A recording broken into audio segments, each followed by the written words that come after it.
Kamera error. Pasca ditangkapnya Ketua Badan Kerjasama Antar Desa, penyidik Kejaksaan Negeri Biren kembali melakukan pemeriksaan 30 kepala desa serta bendahara desa di wilayah Kecamatan Pesangan, Kabupaten Biren. Kepala desa dan bendahara diperiksa tim penyidik guna pengembangan kasus studi banding yang ikut merugikan uang negara.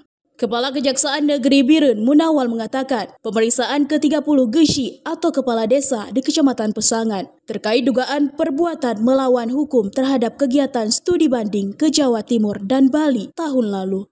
Munawal juga menambahkan tidak tertutup kemungkinan akan ada tersangka baru. Benar, kemarin kita sudah melakukan penahanan terhadap tersangka S dalam dugaan tindak pidana korupsi bimbingan teknis Kecamatan Pesangan ke Jawa Timur dan ke Bali. Nah, kita sudah melakukan penahanan terhadap tersangka itu selama 20 hari di Lapas Biren. Sampai sekarang penyidikan terus berlanjut dan tidak tertutup kemungkinan nantinya akan ada tersangka yang lainnya.